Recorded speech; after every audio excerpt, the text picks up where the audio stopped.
Okay student, good morning everyone. आज की इस वीडियो में हम लोग देखेंगे यूनिट 1 का जो बेसिक है, solid and semi conductor.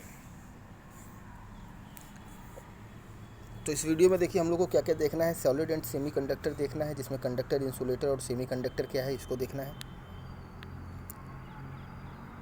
Atomic structure क्या है, न्यूक्लियस क्या है, ये सब कंडक्टर क्या है, सेमी कंडक्टर क्या है।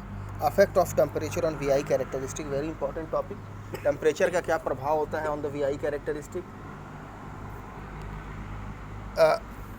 Complete V I characteristic of a diode, हम लोग देखेंगे V I characteristic of a diode, characteristic of typical germanium and silicon diode, P N junction diode, characteristic curve and current equation of diode, forward characteristic, reverse characteristic, and why silicon is preferred over germanium. तो इसमें 6-7 topic है जो आज हम लोग इस video में cover करेंगे। तो स्टूडेंट हम लोग स्टार्ट करते हैं बेसिक से। What is solid and semi conductor. तो देखिए इसमें लिखा है, it deals with the electrical property of any crystalline और एमॉर्फस सॉलिड। ठीक है, इसमें जो हमारे जो सॉलिड्स एंड सेमी कंडक्टर हैं, ये इलेक्ट्रिकल प्रॉपर्टी को डील करते हैं, क्रिस्टलाइन या एमॉर्फस सॉलिड। तो क्रिस्टलाइन सॉलिड किसे कहते हैं और एमॉर्फस सॉलिड किसे कहते हैं, ये आपको जानना है। Crystalline solid and amorphous solid. तो देखिए क्रिस्टलाइन सॉलिड और एमॉर्फस सॉलिड में अगर डिफरेंस दिखाता है तो क्रिस्टलाइन सॉलिड और दो solid which has definite arrangement, एक डेफिनेट ऑर्डर में जितने भी पार्टिकल्स होते हैं वो अरेंज होते हैं। ठीक है, रेगुलर ऑर्डर में जो भी पार्टिकल अरेंज होते हैं उसको कहते हैं क्रिस्टलाइन सॉलिड। वहीं जो हमारा एमॉर्फस सॉलिड होगा स्टूडेंट, इरेगुलर अरेंजमेंट होगा ऑफ द पार्टिकल। एग्जाम्पल के तौर पे अगर हम लोग देखा जाए ना स्टूडेंट, अगर मार्बल और चौक का अगर हम लोग एग्जाम्पल लिया जाए, मार्बल या चौक का अगर एग्जाम्पल लिया जाए, तो दोनों का जो केमिकल फार्मूला है स्टूडेंट वो है CaCO3, कैल्शियम कार्बोनेट। दोनों से हमारा बना है मार्बल भी दिया जाए और चौक, जिससे हम लोग ब्लैक बोर्ड पे लिखते हैं। ठीक है, चौक अगर हम लोग लिया जाए तो दोनों स्टूडेंट कैल्शियम कार्बोनेट से बना हुआ है, लेकिन दोनों का जो अरेंजमेंट है पार्टिकल्स का वो डिफरेंट ऑर्डर में अरेंज है।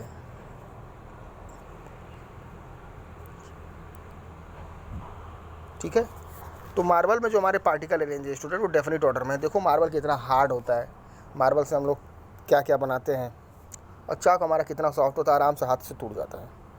लेकिन दोनों में जो है रेगुलर अरेंजमेंट है। मार्बल में मार्बल में जो हमारा रेगुलर अरेंजमेंट है, कैल्शियम कार्बोनेट से दोनों बना हुआ है, लेकिन दोनों का डिफरेंट अरेंजमेंट होने की वजह से दोनों की डिफरेंट प्रॉपर्टीज़ है। तो हमारा जो मार्बल है ना क्रिस्टलाइन सॉलिड है, इसलिए क्योंकि क्रिस्टलाइन सॉलिड आर दो solid which is definite arrangement या रेगुलर ऑर्डर में जो भी पार्टिकल्स होते हैं वो अरेंज होते हैं, उसको हम लोग कहते हैं क्रिस्टलाइन सॉलिड। बाइट जो हमारे एमॉर्फस सॉलिड होते हैं स्टूडेंट, उसमें इरेगुलर ऑर्डर में पार्टिकल अरेंज होते हैं, जैसे कि हमारा चौक हो गया।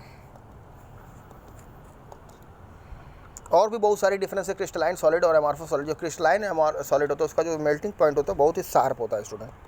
क्रिस्टलाइन सॉलिड का मेल्टिंग पॉइंट बहुत शार्प होता है, और जो एमॉर्फस सॉलिड होता है स्टूडेंट उसका मेल्टिंग पॉइंट ब्रॉड होता है। मेल्टिंग पॉइंट क्या होता है student, melting point are those temperature in which कोई भी सॉलिड जो है कम्प्लीटली कन्वर्ट हो जाए लिक्विड में। यानी इसको पिघलाना शुरू करें सॉलिड को तो पूरी तरह से लिक्विड में कन्वर्ट हो जाए, तो जिस टेम्परेचर पे वो पूरी तरह से लिक्विड में कन्वर्ट होगा उसको कहते हैं मेल्टिंग पॉइंट।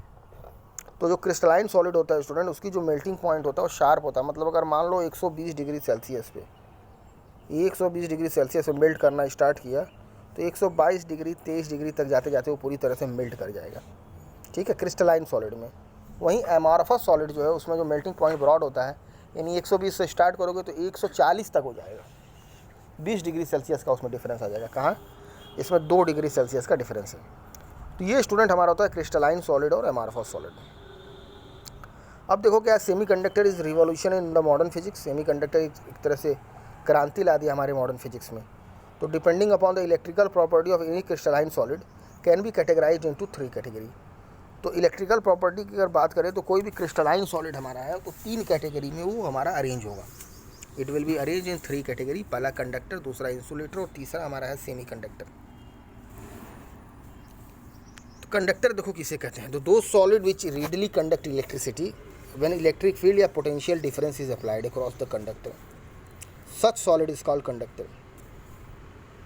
तो जो कंडक्टर किसे कहते हैं, तो those solid which readily conduct electricity, as a solid जो कंडक्ट करें इलेक्ट्रिसिटी व्हेन इलेक्ट्रिक फील्ड या potential is applied across it. ठीक है, तो एग्जांपल हो गया कंडक्टर का हमारा कॉपर हो गया, सिल्वर हो गया, सोडियम हो गया, ऐसे हमारे एग्जांपल होंगे कंडक्टर के।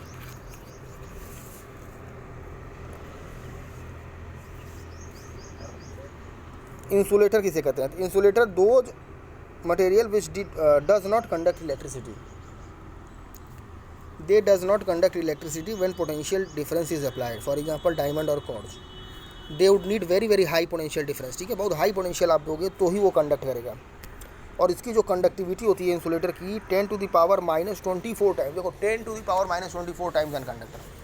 अब सोच सकते हो कंडक्टर की अपेक्षा में इसकी कंडक्टिविटी कितनी है, मतलब 24 बार आपको ज़ीरो लगाना है, 0.0000024 टाइम लगाओगे, लगभग वो ज़ीरो ही है। ठीक है, तो एक तरह से देखा जाए अगर इंसुलेटर की बात की जाए कंडक्टिविटी की, तो 10 to the power -24 times n conductor. वहीं सेमी कंडक्टर किसे कहते हैं, तो they are partially conductor and partially insulator and its conductivity is 10 to the power -11 time. इसकी जो कंडक्टिविटी है 10 to the power -11 time than conductivity of conductor. ठीक है स्टूडेंट, तो ये सेमी कंडक्टर हो गया। तो अगर बात की जाए कंडक्टर के तुलना में, तो सेमी कंडक्टर और कंडक्टर की कंडक्टिविटी देख लीजिएगा कितना होता है।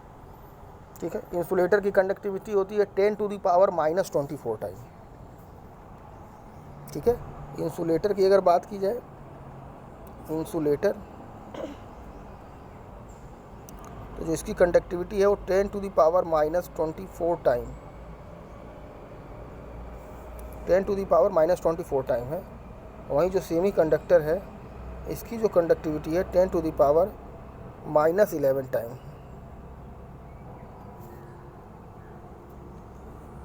अब देखिए सेमी कंडक्टर डायोड क्या है। तो branch of engineering which deal with current conduction through vacuum और गैस और semi conductor is known as electronics. देखिए बेसिक है ये, व्हाट इज इलेक्ट्रॉनिक्स। तो इलेक्ट्रॉनिक्स क्या है, तो branch of engineering which deal with current conduction through a vacuum और गैस और a semi conductor device is known as electronics. The word electronics derive its name from electron present in all material. Electronics electron से आया है जो कि सारे materials में present है। अब देखिए ये सब बेसिक चीज़ें हैं जो आप लोगों को मालूम होना चाहिए कि एटॉमिक स्ट्रक्चर पढ़े हैं आप लोग। तो according to the modern theory matter is electrical in nature. तो व्हाट इज़ मैटर आपको मालूम है, anything which occupy space and mass is called matter. ठीक है, जो भी स्पेस और मास को ऑक्यूपाई करता है उसको कहते हैं matter. All the material are composed of very small particle called atom. तो जितने भी मटेरियल हैं वो कंपोज करते हैं, बनाए जाते हैं वेरी स्मॉल पार्टिकल से, एटम से। और जो एटम्स होते हैं वो बिल्डिंग ब्रिक्स होते हैं फॉर ऑल मैटर। जितने भी मैटर है उसमें जो एटम होता है उसका बिल्डिंग ब्रिक होता है। ठीक है, जैसे घर बनाते हैं तो उसके लिए हमारा ईटा जो होता है वो बिल्डिंग ब्लॉक है, मेन ब्लॉक है, मेन एक तरह से रॉ मटेरियल है। उसी तरह से जो भी मैटर है, जो भी ऑक्यूपाई कर रहा है स्पेस और मास, उसमें एटम्स जो होते हैं उसके बिल्डिंग ब्रिक्स होते हैं। और एटम में क्या क्या होता है, तो एटम में सेंट्रल में जो न्यूक्लियस होता है जिसके पे पॉजिटिव चार्ज होता है, around which small negatively charge particles का electron revolve in different path या ऑर्बिट। तो जो अभी आपके एटम होते हैं उसमें सेंट्रल में न्यूक्लियस होता है जिससे पॉजिटिव चार्ज होता है, और इलेक्ट्रॉन होते हैं डिफरेंट ऑर्बिट में जिसमें नेगेटिव चार्ज होता है और रिवॉल्व करते हैं। ठीक है, रोटेट करते हैं। तो व्हाट इज़ न्यूक्लियस, तो nucleus it is a central part of an atom and contain proton and neutron. तो न्यूक्लियस जो होता है हमारा सेंट्रल पार्ट होता है किसी भी एटम का, और वो जो प्रोटॉन और न्यूट्रॉन उसके होते हैं उसमें। ठीक है, और प्रोटॉन जो होता है पॉजिटिवली चार्ज पार्टिकल है, और neutron has some same mass as proton but neutron has no charge. तो न्यूट्रॉन जो होता है हमारा तरह से न्यूट्रल होता है, उस पर कोई चार्ज नहीं होता, लेकिन जो मास होता है प्रोटॉन का same as mass of neutron. ठीक है, तो प्रोटॉन का मास लगभग 1.67 into 10 to the power -27 kg होता है। ठीक है, तो those orbit which are more nearer to the nucleus, तो जो ऑर्बिट न्यूक्लियस से जितना पास होगा, ठीक है, those orbit which are more nearer to the nucleus whose electron is more tightly bound by the nucleus whose energy is much more less. उसकी energy उतनी ही कम होगी। तो जो भी इलेक्ट्रॉन, क्योंकि इलेक्ट्रॉन जो है अगर बात किया जाए ये आपका न्यूक्लियस है, तो डिफरेंट ऑर्बिट में हमारे जो इलेक्ट्रॉन है वो रोटेट करते हैं। इसमें कुछ इलेक्ट्रॉन होंगे, इसमें कुछ इलेक्ट्रॉन होंगे, ठीक है, इसमें कुछ इलेक्ट्रॉन होंगे, इस तरह से होगा।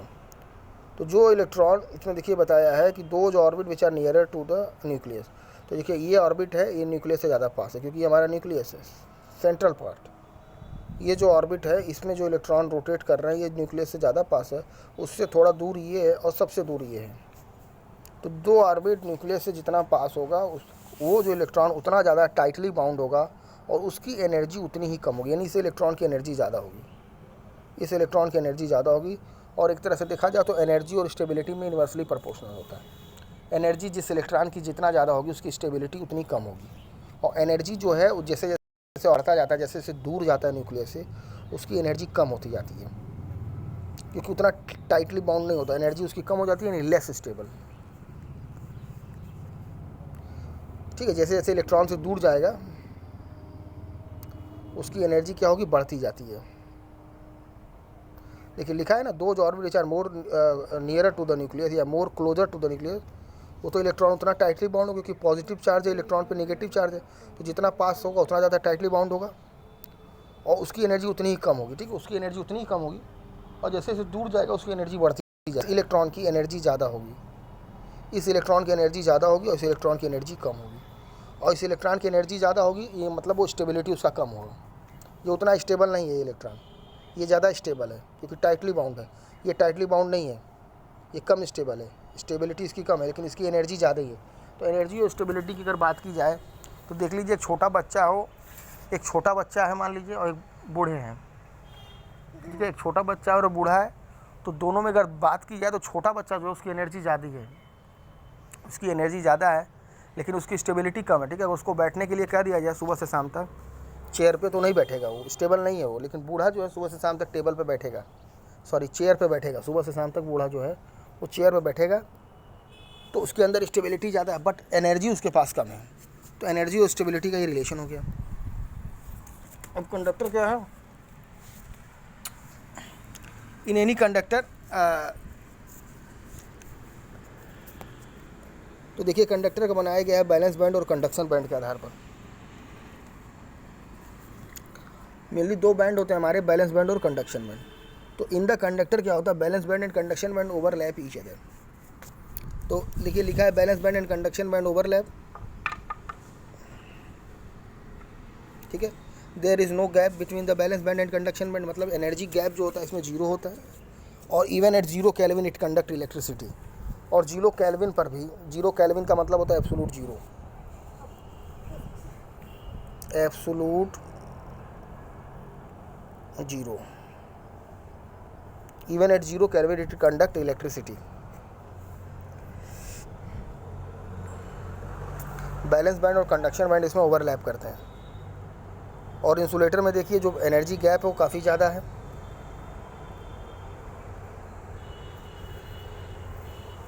No electron can stay in the forbidden gap, conduction band lie above balance band.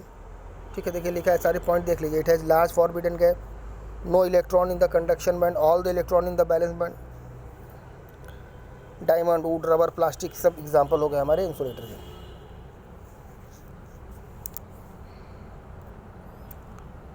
Diamond will never conduct, it act as an insulator. The energy gap is 6 electron volt in case of diamond. You need to apply 10 to the power 6 volt per meter to overcome this gap. अब next जो हमारा है वो semiconductor. तो fourth group के जो element है वो सेमीकंडक्टर हमारा है। We will talk mainly with silicon and germanium. This silicon and germanium make revolution in the physics. In this electronics subject में हमारा सिलिकॉन एंड जर्मेनियम ने रिवोल्यूशन ला दिया है। कंडक्शन बैंड एबव है बैलेंस बैंड के, ठीक है वो तो है ही, बट नैरो फॉरबिडन गैप, इसमें जो एनर्जी गैप होता है बहुत कम होता है, अप्रॉक्सीमेटली हमारा 1 इलेक्ट्रॉन वोल्ट होता है। ठीक है, जो एनर्जी गैप है वो अप्रॉक्सीमेटली इसमें 1 इलेक्ट्रॉन वोल्ट है, और इलेक्ट्रॉन वोल्ट हमारी एनर्जी की यूनिट होती है।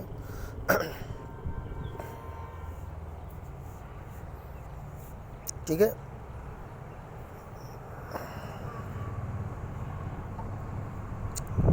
In case of silicon it is 1.12, while in case of germanium it is 0.72। ठीक है, इलेक्ट्रॉन वोल्ट हो गया। तो if we talk at 0 kelvin, तो एक प्रॉपर्टी है सेमीकंडक्टर की, at 0 kelvin semiconductor behave as an insulator.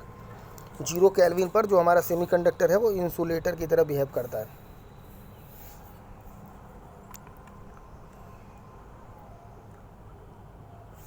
While at room temperature इसके अंदर कुछ कंडक्टिविटी होती है। It has some conductivity at room temperature because room temperature provide sufficient amount of energy to an electron to move in the crystal structure. Room temperature का मतलब हो गया 27 degree Celsius या 300 केल्विन। तो रूम टेम्परेचर पे उसको इतनी energy मिल जाती है कि कोवेलेंट बॉन्ड ब्रेक हो जाए, इलेक्ट्रॉन बिकम फ्री हो। जब इलेक्ट्रॉन फ्री होगा तो क्रिस्टल में मूव करेगा, तो हमारा कुछ ना कुछ कंडक्टिविटी करेगा। उसी को कहते हैं, एक टर्म इसमें आता है थर्मल जनरेशन। थर्मल जनरेशन क्या होता है? The generation of free electron and hole due to temperature. उसी को कहते हैं हम लोग थर्मल जनरेशन। तो मैंने बताया 0 kelvin semi conductor we have as an insulator but while at room temperature that is 300 kelvin due to thermal agitation this electron acquire energy. Electron कितनी एनर्जी एक्वायर करेगा? तो 3/2 k/T से हम लोग कैलकुलेट कर सकते हैं कितना एनर्जी वो एक्वायर करेगा। 1.5 kT के हमारा बोल्ट्जमैन कांस्टेंट हो गया 1.38 × 10⁻⁻23 जूल्स पर केल्विन, ठीक है। और T हमारा टेम्परेचर हो गया दैट इज़ 300 केल्विन। तो आप इतनी एनर्जी अगर दोगे, इतना टेम्परेचर दोगे, तो electron move from balance to conduction. Electron will jump from balance to conduction due to thermal agitation.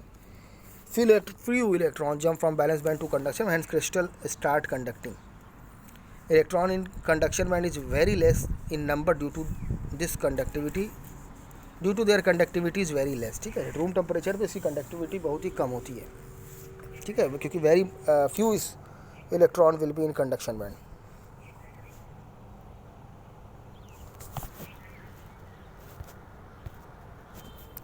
अब देखो effect of temperature on V I characteristic, very important topic. अब टेम्परेचर बढ़ाएंगे तो क्या होगा? तो we know that the expression for diode current, already मैंने आपको डायोड करंट बताया है। डायोड करंट इक्वेशन जो हमारा है वो that is equal to I is equal to I not e⁻v upon eta V T और -1।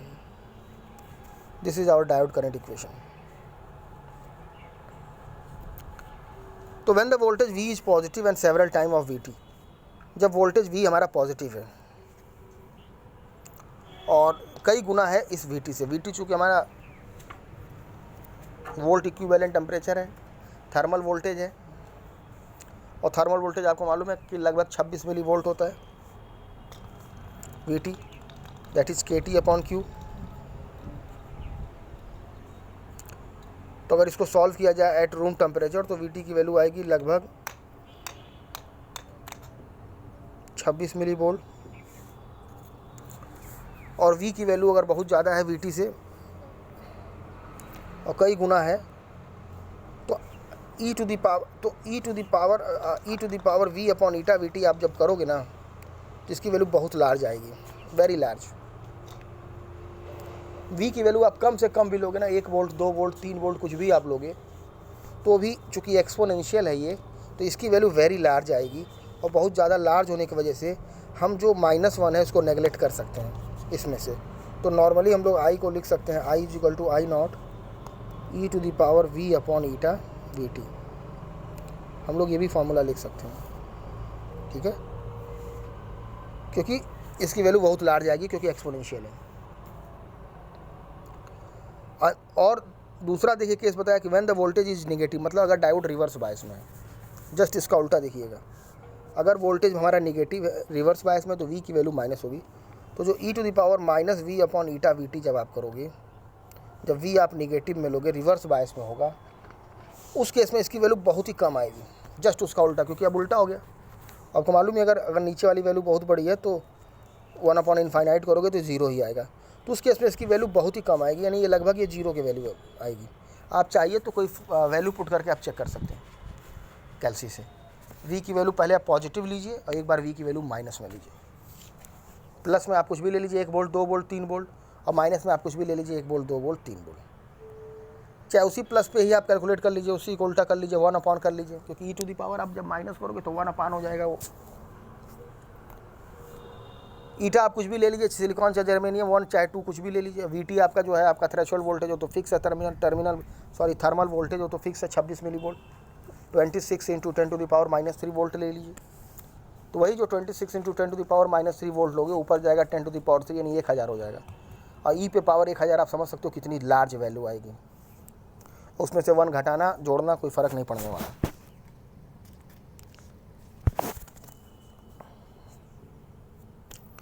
तो वही चीज़ देखो यहाँ पर बताया है कि जब वोल्टेज आपका V नेगेटिव होगा सेवरल टाइम होगा बेटी, तो I बराबर माइनस आई नाट हो जाएगा। यानी रिवर्स बायस में हमारा I बराबर माइनस आई नाट और ये हमारा हो जाएगा फॉरवर्ड बायस में।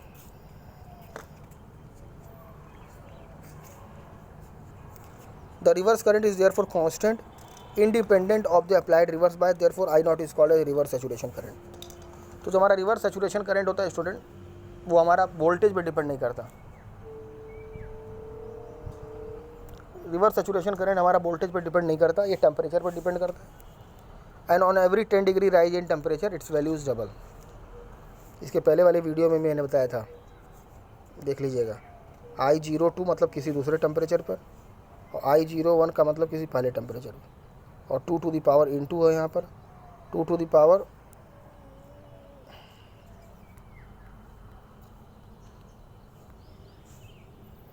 ठीक है। तो जो हमारा I02 आएगा वो आएगा I01 * 2 to the power T2 minus T1 divided by 10, यही हमारा आएगा। इसमें आप देख सकते हो कि हर 10 डिग्री टेम्परेचर बढ़ाने पर हमारा रिवर्स सैचुरेशन करंट डबल हो जाता है।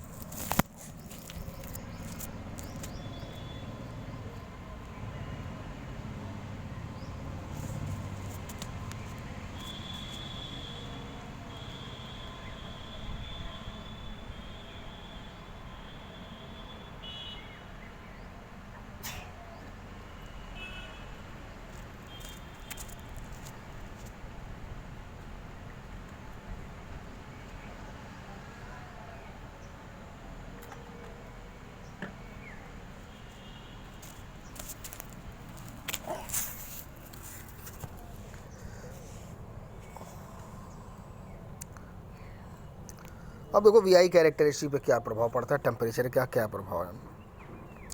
तो देखिए सिंपली जो एक दो VI कैरेक्टरिस्टिक हम नॉर्मल इस तरह से बनाएंगे।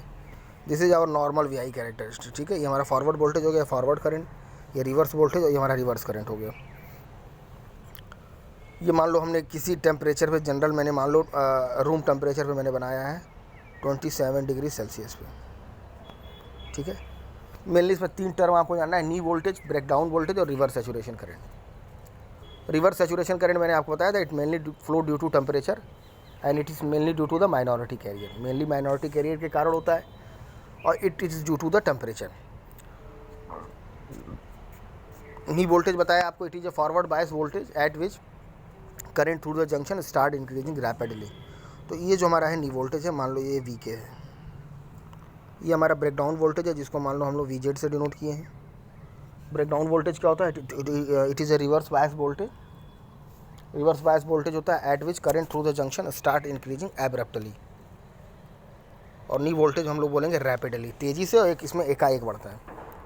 And this is our reverse saturation current, इसको हम लोग I0 से डिनोट करेंगे। तो ये हमने माना नॉर्मल, हमने माना कि 27 डिग्री सेल्सियस पर रूम टेम्परेचर पर हमारा VI कैरेक्टरिस्टिक इस तरह से बनता है। अब जैसे मान लो हम लोग टेम्परेचर बढ़ा दिया, टेम्परेचर देखो बढ़ा दिया, 27 डिग्री सेल्सियस पे था, मान लिया कि सिलिकॉन का हम लोग स्टडी कर रहे हैं, ठीक है। सिलिकॉन का डायोड बना हुआ है। अब जैसे ही देखो हम लोग टेम्परेचर बढ़ाएंगे तो what will happen,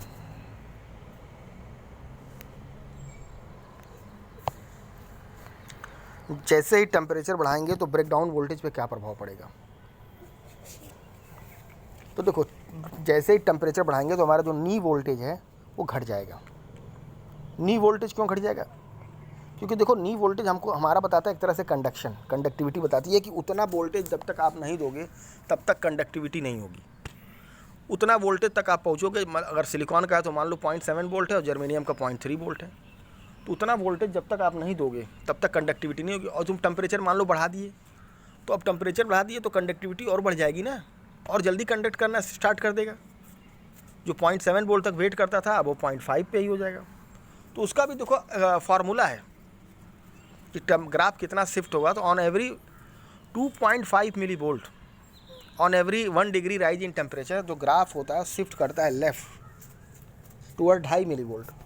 2.5 millivolt जो है वो ग्राफ शिफ्ट करेगा लेफ्ट में on every 1 degree rise in temperature. अब तुम कितना डिग्री बढ़ा रहे हो, 1 डिग्री, 2 डिग्री, 50 डिग्री, 100 डिग्री, कितना टेम्परेचर बढ़ा रहे हो, उतना हम 2.5 मिली वोल्ट से उसमें तुम मल्टीप्लाई कर लेना, उतना लेफ्ट शिफ्ट करेगा, यानी और पहले से कंडक्टिविटी हो जाएगी। यानी जो ग्राफ हमारा इस तरह से बनेगा, ठीक है। मान लो ये 0.7 वोल्ट है, ये 0.7 वोल्ट है, मान लो सिलिकॉन का है। तो अब तुम कितना टेम्परेचर बढ़ाए वो डिपेंड करेगा कि मान लो 27 है और तुम 200 डिग्री, मान लो तुमने 200 डिग्री बढ़ा दिया, 227 पे चले गए तुम, 200 डिग्री बढ़ा दिया तो 27 था, अब 200 बढ़ा दिया 227 हो गया। तो अब 2.5 मिली वोल्ट होता है, 2.5 millivolt on every 1 degree. अब तुमने 200 बढ़ाया तो 2.5 में गुणे 200 कर देना, तो 2.5 गुणे 200 करोगे तो लगभग ही आ जाएगा। अब जितना भी आए 2.5 गुणे 200 कर लेना, उतना मिली वोल्ट आएगा, उसको वोल्ट पे कन्वर्ट कर लेना। अब 0.7 में से उतना घटा देना, तो ग्राफ का जो नया नी वोल्टेज होगा मालूम चल जाएगा। तो ओवरऑल कहने का मतलब ये है कि जैसे जैसे आप टेम्परेचर बढ़ाओगे ग्राफ हमारा लेफ्ट शिफ्ट करेगा, ठीक है, कंडक्टिविटी उसकी बढ़ जाएगी। और दूसरी चीज़ ये है कि मैंने बताया on every 10 degree rise in temperature reverse saturation current double, यानी जैसे जैसे आप टेम्परेचर बढ़ाओगे तो रिवर्स सैचुरेशन करंट बढ़ेगा, यानी इसका जो होगा वो थोड़ा और नीचे होके आएगा, ठीक है। इसका 227, ये 27 वाला हो गया। अब 227 वाला यानी टेम्परेचर बढ़ा दिया, रिवर्स सैचुरेशन बढ़ेगा और इस तरह से आपका ब्रेकडाउन भी बढ़ जाएगा। तो ये जो नया जो VI कैरेक्टरिस्टिक होगा स्टूडेंट, उसका ये होगा, ये 227 वाला हमारा है, और ये वाला जो है 27 वाला, ये 227 वाला है। तो इस तरह से स्टूडेंट हम लोग VI कैरेक्टरिस्टिक हम लोग देख सकते हैं, क्या टेम्परेचर का प्रभाव पड़ता है। तो effect of temperature on VI characteristic देखो मैंने यहाँ पर बताया है कि for same V dash F, तो यहाँ पर लिखा है for same V dash F forward current is more at higher temperature, forward current आपका बढ़ जाएगा at higher temperature. Cut in voltage decrease करता है as temperature increase, reverse current increases as temperature increase, breakdown voltage increases as temperature increase. तो ये हमारा हो गया effect of temperature on VI characteristic. अब नेक्स्ट देख लो सिलिकॉन का VI कैरेक्टरिस्टिक, ये कंप्लीट VI कैरेक्टरिस्टिक है। सिंपल डायोड का VI कैरेक्टरिस्टिक कैसे बनता है वो बताया गया है। The complete VI characteristic of diode is the combination of its forward as well as reverse characteristic. जो पूरा VI कैरेक्टरिस्टिक है, VI कैरेक्टरिस्टिक आप लोगों ने पढ़ा है, इसमें दो पार्ट होता है, एक तो फॉरवर्ड और रिवर्स कैरेक्टरिस्टिक। तो देखो इसमें दोनों बनाया है मैंने, ये फॉरवर्ड कैरेक्टरिस्टिक हो गया, it will be your forward characteristic and it will be your reverse characteristic. तो फर्स्ट क्वाड्रेंट और थर्ड क्वाड्रेंट में ये बनेगा। देखो in forward characteristic it is seen that forward current is small as long as bias voltage is less than the barrier potential. ये जो point बता रहा है ये तुम्हारा जो है बैरियर पोटेंशियल हो गया, इसको कहते हैं कट इन वोल्टेज या नी वोल्टेज। तो इसके पहले तक अगर वोल्टेज आप दिए हो, इसके पहले तक इधर लेफ्ट साइड में, तो इन फॉरवर्ड कैरेक्टरिस्टिक ऐसा पाया गया है कि फॉरवर्ड करंट जो है बहुत स्मॉल है। देखो वैल्यू बहुत स्मॉल है, देखो कितनी कम वैल्यू है ये। Forward current is small as long as, जब तक कि बायस वोल्टेज कम है बैरियर पोटेंशियल से, और वह वोल्टेज जिस पर डायोड स्टार्ट कर दे conducting, the voltage at which diode start increasing rapidly is called cut in और नी वोल्टेज। और जो कट इन वोल्टेज होता है जर्मेनियम का, it is about 0.3 volt and for silicon it is 0.7 volt. तो it is important to know that the breakdown voltage is much higher and practically diode are not operated in breakdown condition। देखिए important topic है ये, breakdown voltage क्या है। तो it is important to know that the breakdown voltage is much higher, breakdown voltage बहुत ज़्यादा होता है, एंड प्रैक्टिकली डायोड को are not operated in the breakdown condition. The voltage at which breakdown occur is called reverse breakdown voltage and denoted as VBR। उसको कहते हैं reverse breakdown voltage, क्योंकि reverse bias में होता है।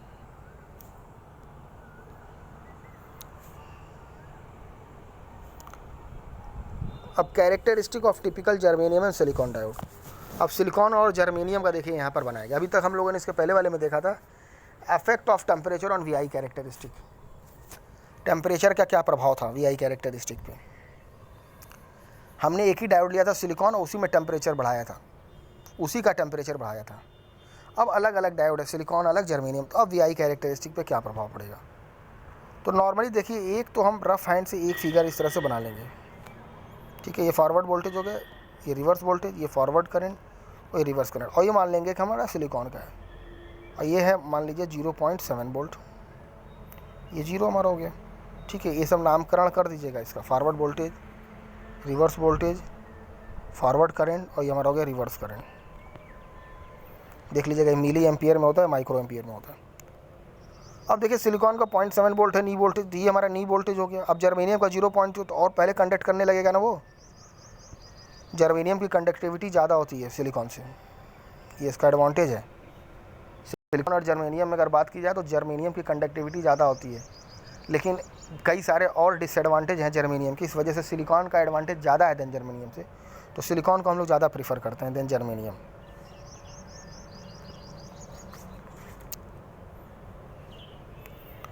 तो बट नेचुरल है जर्मेनियम की कंडक्टिविटी ज़्यादा है, 0.3 वोल्ट पे स्टार्ट कर देगा कंडक्टिविटी। लेकिन डिसएडवांटेज ये है कि जो उसमें रिवर्स सैचुरेशन करंट होता है स्टूडेंट, जर्मेनियम का जर्मेनियम का ज़्यादा होता है। रिवर्स सैचुरेशन करंट या लीकेज करंट जो होता है जर्मेनियम में वो ज़्यादा होता है। ऑर्डर अगर देखा जाए तो अगर सिलिकॉन में नैनो एम्पियर में होता है, 10⁻⁻9 एम्पियर होता है सिलिकॉन में, और जर्मेनियम में जो स्टूडेंट होता है वो माइक्रो एम्पियर में होता है, 10⁻⁻6 एम्पियर।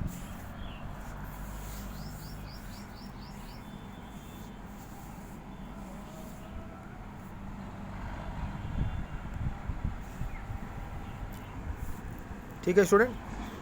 तो अब क्या होगा, जर्मेनियम देखो ऐसे जाएगा और नीचे से होकर जाएगा क्योंकि इसका ज़्यादा होता है और इसका ब्रेकडाउन वोल्टेज कम होता है। ये हमारा तुम्हारा सिलिकॉन हो गया और ये तुम्हारा हो गया जर्मेनियम। ठीक है, देखो फिगर में देखो बनाया हुआ है यहाँ पर, देखो देखो यहाँ पर बनाया हुआ है, देखो नीचे हो गया जर्मेनियम का। तो रिवर्स सैचुरेशन करंट देखो, the reverse saturation current is germanium diode is higher, इसलिए हायर है, इसलिए थोड़ा सा नीचे चला गया है। ठीक है, सिलिकॉन का देखो थोड़ा सा यहाँ से स्टार्ट हुआ और जर्मेनियम का थोड़ा और नीचे से स्टार्ट होगा क्योंकि उसका ज़्यादा होता है रिवर्स सैचुरेशन करंट। तो reverse saturation current is germanium diode is higher than reverse saturation current of silicon diode. The reverse breakdown voltage देख लो, द रिवर्स ब्रेकडाउन वोल्टेज जो होता है सिलिकॉन का वो ज़्यादा होता है than that of germanium diode of comparable rating.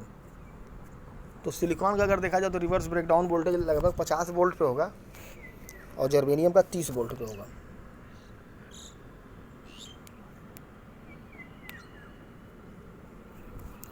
ठीक है स्टूडेंट, तो वीआई कैरेक्टरिस्टिक अगर आता है बनाने का सिलिकॉन एंड जर्मेनियम डायोड का तो आप बना सकते हैं। ठीक है, बस थोड़ा थोड़ा पॉइंट जानना है कि सिलिकॉन का 0.7 वोल्ट पे है और जर्मेनियम का 0.3 वोल्ट पे है, तो जर्मेनियम और पहले से कंडक्टिविटी करने लगेगा।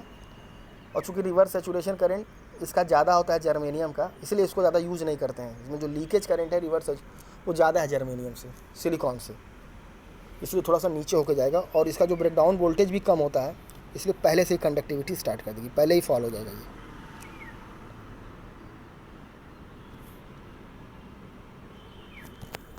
अब तुम्हारा देखो पीएन जंक्शन डायोड क्या है तो बताया है इसके पहले वीडियो में, एक बार और देख लो कि when a P type semiconductor and N type semiconductor is joined PN junction is form. Simple, when P type semiconductor and N type semiconductor is joined PN junction हमारा फॉर्म हो जाएगा। जो ज्वाइनिंग करते हैं टू मटेरियल का is not a mechanical, ये नहीं कि सिंपली ज्वाइन कर दिया। ठीक है, certain special process like alloying या ion implantation are use for the fabrication. It is not simply join and you will get the PN junction diode. ठीक है, it is not a mechanical process. ठीक है, certain special process are used for the fabrication of PN junction diode. तो if leads are connected to the end of each material a two terminal device is form. और दोनों and पे अगर lead हम connect कर दें, if lead are connected to the end of each material, ठीक है, पी और एन दोनों के लीड पे, दोनों के एंड पे अगर हम लीड कनेक्ट कर दें तो हमारा एक पीएन जंक्शन डायोड का फॉर्मेशन हो जाएगा। ठीक है, a diode is one of the simplest semiconductor device. ठीक है, when connected to a voltage supply it allow current to flow through it in one direction only. ठीक है, very important topic. What is diode कोई पूछो तो बताइएगा, simply ये semiconductor device है और जब इसको वोल्टेज हम लोग सप्लाई करते हैं तो एक करंट फ्लो करता है थ्रू इट, इसके थ्रू करंट फ्लो करेगा ओनली इन वन डायरेक्शन। ठीक है, केवल एक ही दिशा में फ्लो करेगा। It means it is a unidirectional device. Unbiased PN junction diode क्या है? अनबाइस्ड का मतलब जब आप बैटरी कनेक्ट नहीं करोगे। पहले ही मैंने बताया बाइसिंग क्या होता है। तो बाइसिंग का मतलब बैटरी से जोड़ने की प्रक्रिया को बाइसिंग कहते हैं। Unbiased PN junction diode, unbiased means that no external voltage is applied. जब हम कोई एक्सटर्नल वोल्टेज अप्लाई नहीं करेंगे उसको कहते हैं unbiased. The concentration of electron is more in N region than P region. तो कंसंट्रेशन होता है इलेक्ट्रॉन का वो ज़्यादा होता है एन रीजन में than the P region. So electron near the junction start moving toward the P region. Similarly, hole which are in majority in P region start moving toward the N region to achieve uniform concentration. This process is known as diffusion. इसी process को हम लोग diffusion करते हैं। Already मैंने आपको बताया है कि डिप्लीशन लेयर का फॉर्मेशन कैसे होता है। What is this diffusion?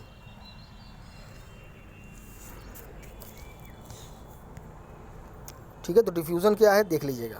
ठीक है, diffusion of hole and electron, तो ड्यू टू कंसंट्रेशन ग्रेडियंट, ठीक है, उसी को कहते हैं डिफ्यूजन। चूँकि पी टाइप सेमीकंडक्टर में होल मेजॉरिटी कैरियर है और एन टाइप सेमीकंडक्टर में होल माइनॉरिटी कैरियर है, इसलिए होल का डिफ्यूजन होगा from P to N to achieve uniform concentration. इसी प्रोसेस को हम लोग कहते हैं डिफ्यूजन। ये हो गया कैरेक्टरिस्टिक कर्व। कैरेक्टरिस्टिक कर्व किसे कहते हैं? जिसको वी आई कैरेक्टरिस्टिक कहते हैं। The graph between the voltage across the terminal of the diode and current flowing through it is called V I characteristic. ठीक है, द ग्राफ जो होगा between the voltage and the current, ये general characteristic of diode can be defined as Shockley equation. ये important है, एक बार पढ़ लीजिएगा आप लोग। सॉकली इक्वेशन क्या मैंने बताया है, डायोड करंट इक्वेशन, आई बराबर आई नॉट और e to the power V upon eta V T minus one. I naught हमारा रिवर्स सैचुरेशन करंट हो गया, वी हमारा अप्लाइड वोल्टेज हो गया, आई ईटा हमारा आइडियलिटी फैक्टर हो गया, वी टी हमारा थर्मल वोल्टेज हो गया। इसकी वैल्यू होती है के टी अपॉन क्यू। के क्या है? बोल्ट्जमैन कांस्टेंट क्या है? टी क्या है? एब्सोल्यूट टेम्परेचर है, चार्ज ऑन इलेक्ट्रॉन है। सारी वैल्यू मैंने लिख दिया है। और वी टी की वैल्यू आएगी टी अपॉन 11,600 या 26 मिली वोल्ट। तो जो कैरेक्टरिस्टिक ऑफ डायोड है can be studied into two part, forward and reverse characteristic.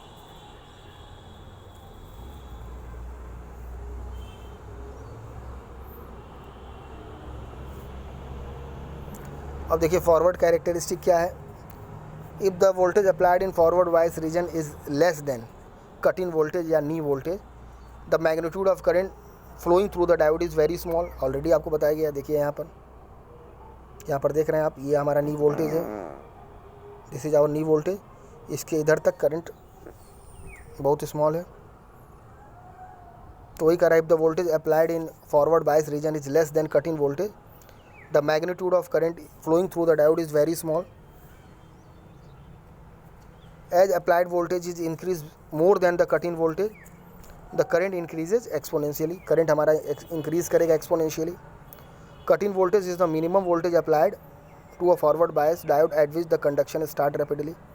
It is also known as knee voltage. ठीक है, इसकी वैल्यू बता दिया, 0.7 volt for silicon and 0.0 volt for germanium. ये ऑलरेडी कॉन्सेप्ट मैंने आपको बता दिया है कि फॉरवर्ड बायस में अगर V की value very greater than V T हो तो ई टू द पावर जो आपका होगा V upon eta V T, इसकी वैल्यू बहुत ज़्यादा होगी। वी की वैल्यू आप कम से कम कुछ भी ले लीजिएगा, 1 वोल्ट 2 वोल्ट 3 वोल्ट, तो भी आप कैलकुलेट करिएगा तो इसकी वैल्यू बहुत ज़्यादा आएगा, क्योंकि थर्मल वोल्टेज जो है मिली वोल्ट में, इसलिए इसकी वैल्यू बहुत ज़्यादा आएगी। तो उस केस में हम -1 को नेगलेक्ट कर सकते हैं। तो सिंपली जो हमारा होगा ये फार्मूला हो जाएगा। ठीक है, this equation represent the exponential curve. Similarly हमारा ये रिवर्स कैरेक्टरिस्टिक हो गया स्टूडेंट। रिवर्स कैरेक्टरिस्टिक में हो गया, under reverse bias a very small reverse current flow, this current initially increases exponentially rapidly and attain maximum और saturated value, so it is called reverse saturation current. ये भी बता दिया गया। अब why silicon is preferred over germanium. Student एक बार ये देख लीजिएगा कि क्यों सिलिकॉन को हम लोग ज़्यादा प्रीफर करते हैं जर्मेनियम। 6-7 पॉइंट मैंने बताया, वो देख लीजिएगा कि सिलिकॉन है जो स्मॉलर लीकेज करंट, सिलिकॉन में जो लीकेज करंट स्मॉलर है, ऑर्डर है नैनो एम्पियर में, हाई टेम्परेचर एप्लीकेशन है, अप टू 175 डिग्री सेल्सियस तक हम इसको यूज़ कर सकते हैं, सूटेबल है for low and high power application, और प्लेंटी अवेलेबल है on the surface of earth. Due to this reason semi conductor device preferred over silicon is preferred over germanium. Economical है,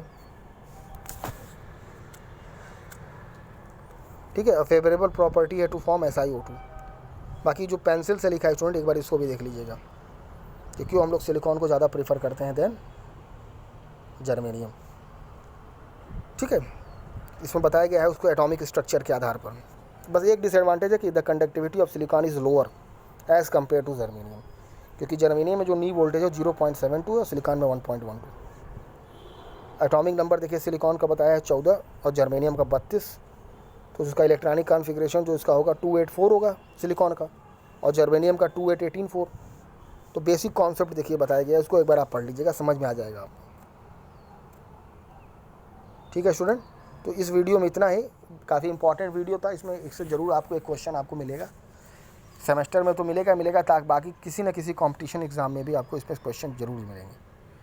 ठीक है, पीएन जंक्शन डायोड क्या है, उसका VI characteristic क्या है, शॉकली इक्वेशन क्या है, और शॉकली इक्वेशन पे न्यूमेरिकल भी आता है, तो इसको हम लोग नेक्स्ट वीडियो में हम लोग डिस्कस करेंगे। ये वेरी इंपॉर्टेंट क्वेश्चन पूछता है कि why silicon is preferred over Germany. तो 6-7 पॉइंट जो मैंने बताया इसको जरूर पढ़ लीजिएगा। सिलिकॉन का ज़्यादा क्यों यूज़ किया जाता है कि लीकेज करंट कम है, हाई टेम्परेचर एप्लीकेशन है, अप टू 175 डिग्री सेल्सियस तक ये काम करता है, सूटेबल है for low and high power application, plenty available है। ये सारे पॉइंट्स हम लोग डिस्कस कर लिए, इसको पढ़ लीजिएगा। ठीक है, ओके, थैंक यू।